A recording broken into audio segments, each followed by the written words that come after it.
Apparently, the device is able to manipulate the dampness so that it retreats into the earth. How does its inventor explain this phenomenon?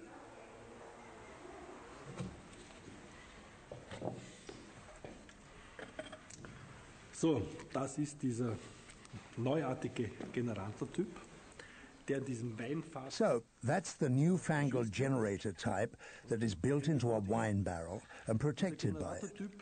Basically, the generator type is made up of a receiving antenna that receives the ground energy. The incoming energy is then polarized, that is, it's made dextrorotatory and put through the transmitting unit, on top of which the so-called cosmic energy flows in from above, and that strengthens the whole system.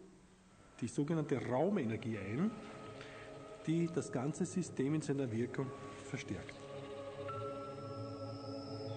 Science or not, Wilhelm Mohorn has already sold 26,000 appliances and points to a band of exclusively happy customers.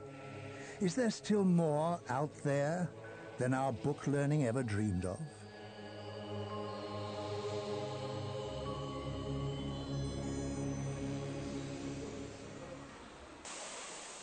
New miraculous effects make the participants euphoric and therefore blind when it comes to objections.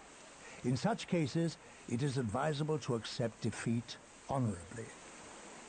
A practical example from Moscow. Johannes Koppensteiner, who makes international contacts for Johann Grander and his revitalized water, also loves to launch daring experiments. In his Moscow hotel room, he places 2 little bottles with radioactive water beside 1 bottle of Grander revitalized water. Will the mere vicinity of the Grander water suffice to reduce the contamination overnight? Next day, his first call is at the university. Koppensteiner is full of optimism, and not without reason. A short while ago here in Moscow, scientists watched small amounts of radioactive polluted water being put through the mysterious Grander revitalizer, and it appeared that the rays had indeed been reduced. He's arrived, the Institute for Radiochemistry at the Moscow Lomonosov University.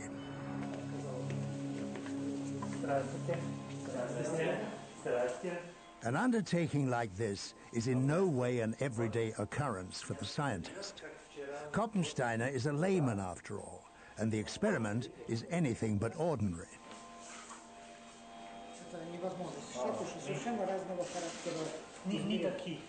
Yuri Sapochnikov, head of the Venerable Institute, has left himself plenty of time and instructed several of his young students to apply themselves to the problem. When I told him about experiments that had been carried out in other institutes, he really said, no, this is not possible. But he told me, I've been doing, research work, with radiochemistry now for almost 40 years. I have never heard, that something could reduce radioactivity.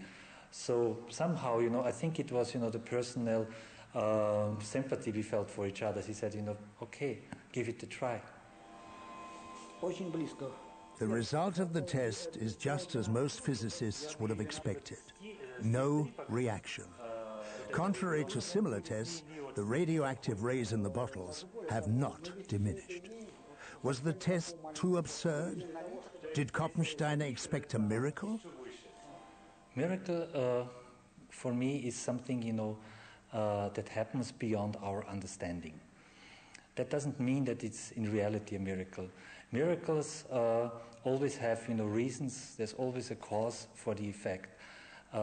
Miracles are just an indication that we do not understand all.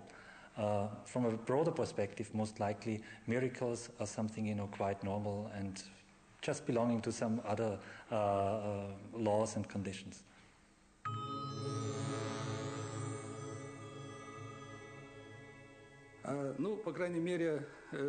Some people will begin to think that our research borders on fraud, I'm afraid.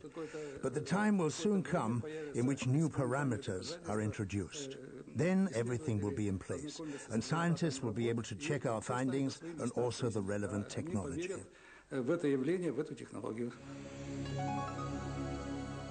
Investigating the inner order of water, its memory, and the influence of the heavens, one inevitably comes across the quintessential myth, the snowflake. Do these artworks of nature store information in their bizarre forms? Do they bring messages from heaven to earth? Each year, sextillions of snowflakes fall from the clouds, and each crystal is unique. For centuries, researchers and philosophers alike have been fascinated.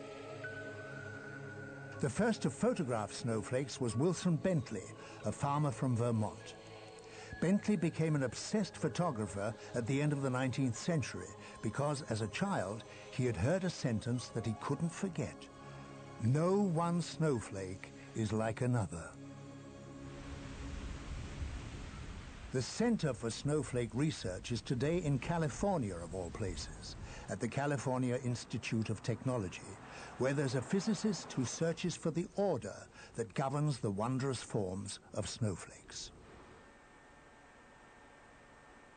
Ken Librecht is currently the sole physicist able to produce snow crystals in a laboratory. All thought of cosmic energy is scoffed at in these rooms. Ken works quite arbitrarily and always somewhat casually. Oh gosh, it just sort of came up one day. We were talking about science and things in general, having a beer, and with some students, and it came up, and I was basically just interested enough to start researching it, just to learn about it, and then I got very interested in it. I found the physics was interesting, and a lot of it was unknown, and it looked like one could learn a thing or two by doing some experiments. The snow crystals are bred in an icebox. It soon became clear that they react to the tiniest differences in temperature and to particles of dust in the air too, and that they alter their shape accordingly. Librecht won't own to having noticed any memory or cosmic influences. Thus, the old question as to whether two flakes look alike answers itself in a profane way.